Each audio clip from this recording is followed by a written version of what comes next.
Hi friends, welcome to my channel. എൻ്റെ video ആദ്യമായിട്ട് കാണുന്നവരാണെങ്കിൽ ലൈക്ക് ചെയ്യാനും ഷെയർ ചെയ്യാനും സബ്സ്ക്രൈബ് ചെയ്യാനൊന്നും മറന്നു പോകല്ലേ. അപ്പം നമുക്ക് സമയമില്ലാത്ത സമയങ്ങളിൽ വളരെ പെട്ടെന്ന് തന്നെ സിമ്പിളായിട്ട് നമുക്ക് ബീഫ് കറി എങ്ങനെ ഉണ്ടാക്കുന്നതെന്ന് നോക്കിയാലോ.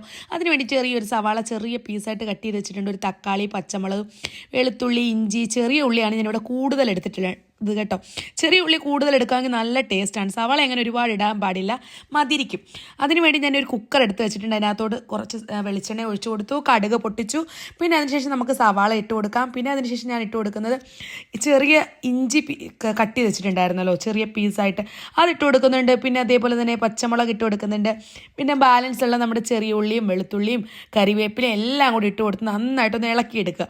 അതായത് ഒരു 3 മിനിറ്റ്സ്, ഒരു 4 മിനിറ്റ്സ് നമുക്കൊന്ന് നന്നായിട്ടൊന്ന് വഴറ്റിയെടുക്കാം. അതിൻ്റെ കൂടെ നമുക്കൊരു തക്കാളിയും കൂടെ അരിഞ്ഞിട്ട് കൊടുക്കാം കേട്ടോ. അതിനുശേഷം നന്നായിട്ട് കിടന്ന് വരട്ടെ. ഞാൻ ആ സമയം പൊടികൾ എന്തൊക്കെയാണ് ഞാൻ എടുത്തിട്ടുള്ളത് നിങ്ങളെ കാണിച്ചു തരാം. മല്ലിപ്പൊടി എടുത്തിട്ടുണ്ട്, മുളക് പൊടി എടുത്തിട്ടുണ്ട്, അതുപോലെ തന്നെ മഞ്ഞൾപ്പൊടി, കുരുമുളക് പൊടി, പെരുംജീരകപ്പൊടി, ഗരം മസാല, ഇത്രയും പൊടികളാണ് ഞാൻ എടുത്തിട്ടുള്ളത്. 2 സൈസ് മുളക് പൊടി എടുത്തിട്ടുണ്ട് കേട്ടോ. കളർ കിട്ടാൻ വേണ്ടിയാണ് 2 സൈസ് മുളക് പൊടി എടുത്തിട്ടുള്ളത്. അപ്പോൾ നിങ്ങൾക്ക് എത്ര എരിവ് വേണോ അതിനാവശ്യത്തിനനുസരിച്ച് നിങ്ങൾ പൊടികൾ ഇടുക. അപ്പോൾ അതിനുശേഷം നമ്മളെല്ലാം നന്നായിട്ട് വഴറ്റിയെടുത്തതിന് ശേഷം ഈ പൊടിയെല്ലാം അതിനകത്തോട്ട് ഇട്ടൊന്ന് വഴറ്റുക. ഒരു 2 മിനിറ്റ്സ് വഴറ്റുമ്പോഴത്തേന് നല്ല അതിൻ്റെ ഒരു പച്ച മണമൊക്കെ അങ്ങ് മാറി കിട്ടും കേട്ടോ. ആ സമയം നന്നായിട്ടൊന്ന് വഴറ്റിയതിന് ശേഷം വളരെ പെട്ടെന്നാണ്, സിമ്പിളാണ് ഇത് ഉണ്ടാക്കാൻ കേട്ടോ. എല്ലാവരും പ്രാവശ്യം ഒന്ന് ട്രൈ ചെയ്തു, നല്ല ടേസ്റ്റിയുമാണ്.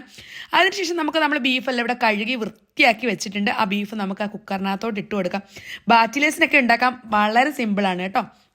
അതിനുശേഷം നമ്മൾ ആവശ്യത്തിന് വെള്ളവും ഉപ്പും ഒക്കെ ഇട്ട് നന്നായിട്ടൊന്ന് ഇളക്കി, നമ്മുടെ കയ്യിൽ ഒരു തവിയോ ചട്ടുകോ വെച്ച് നന്നായിട്ടൊന്ന് ഇളക്കി കൊടുക്കുക.